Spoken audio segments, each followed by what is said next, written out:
When Senku Ishigami lost everything in the stone world, he made a discovery that would change how we understand the human mind forever. But what he found wasn't written in any science textbook, it was hidden in the way our brains actually work when we are pushed to our absolute limits. You see, most people think psychology is just talking about feelings. They're dead wrong.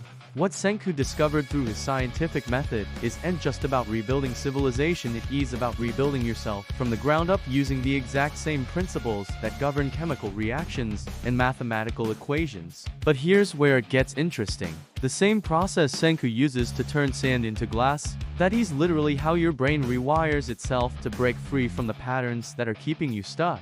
And I'm about to show you exactly how this works. Picture this, you're trapped in stone for 3,700 years. Everything you knew is gone.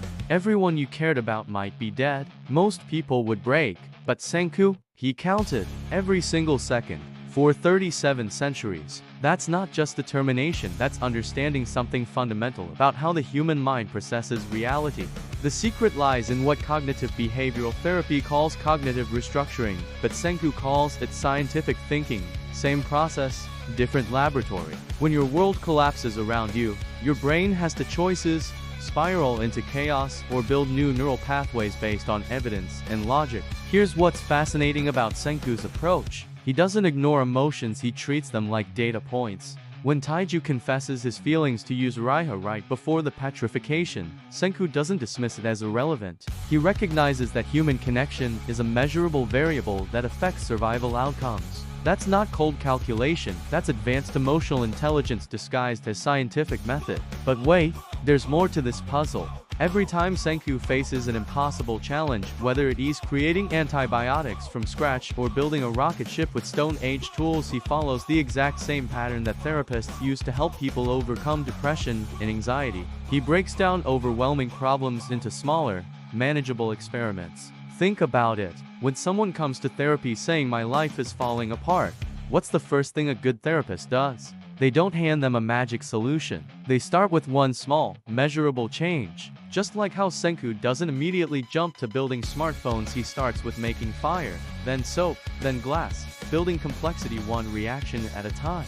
This is where most people get psychology completely wrong. They think change happens through motivation and willpower. But Senku shows us something different. Change happens through what he calls logical steps, what psychologists call behavioral activation. You don't wait to feel motivated. You start with the science, and the feelings follow the evidence. Let me break this down for you. When Senku revives Tsukasa, he knows this guy could literally crush him with one hand. But instead of avoiding conflict or trying to manipulate emotions, Senku presents logical arguments based on evidence. He is not trying to win through force or emotional manipulation, he is restructuring Tsukasa's belief system using data. This is exactly how cognitive behavioral therapy works. You don't attack someone's beliefs directly, you present alternative evidence and let them reach new conclusions through their own logical process. Senku does this naturally because he understands that sustainable change has to be built on a foundation of evidence, not emotion. But here's where it gets really interesting. Notice how Senku always says this is exhilarating. When facing impossible challenges, that's not just his catchphrase, that's a cognitive reframe in action. He's literally rewiring his brain to associate difficulty with excitement instead of threat. Most people's brains are programmed to see obstacles as dangers. Senku has reprogrammed this to see them as experiments. The breakthrough moment comes when you realize that Senku's entire approach to science mirrors the most effective therapeutic techniques ever developed.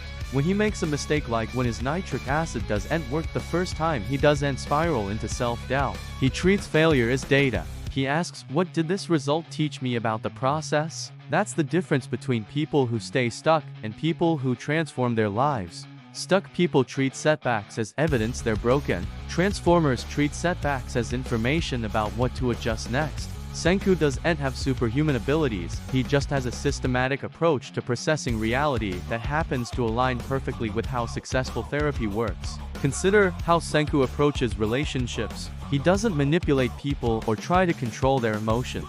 Instead, he identifies what each person values, what motivates them at their core, and then creates experiments that align with those values. Chrome wants to understand natural phenomena. Senku gives him chemistry. Kohaku wants to protect her village. Senku shows her how science can be the ultimate protection. This is advanced values-based psychology. Instead of trying to change people, you help them discover how their existing values can be expressed through healthier behaviors. Senku intuitively understands that sustainable change happens when people feel like they're becoming more themselves, not less. But there's one more layer to this that most people miss entirely. Throughout the entire series, Senku maintains what psychologists call cognitive flexibility. When his original plan doesn't work, he doesn't double down or get emotionally attached to being right. He adapts. When Tsukasa breaks his statue, Senku doesn't waste energy on revenge fantasies. He immediately starts calculating new variables and adjusting his approach. The real genius of Senku I's method is that he is essentially running cognitive behavioral therapy on himself in real time, every single day. He identifies problematic thought patterns, tests them against evidence, and adjusts his behavior based on results. He is not superhuman, he is just applying scientific method to psychological processes most people leave on autopilot. Here's what this means for you. The same systematic approach Senku uses to turn rocks into rocket fuel can be applied to transform depression into curiosity, anxiety into excitement, and stuck patterns into breakthrough momentum. You don't need to be a genius scientist, you just need to start treating your thoughts like hypotheses instead of facts, and your emotions like data instead of directives. The stone world didn't break Senku because he had something most people never develop, a systematic method for processing reality that remains stable even when everything else falls apart. That's not science fiction, that's practical psychology disguised as entertainment. And now you know exactly how it works.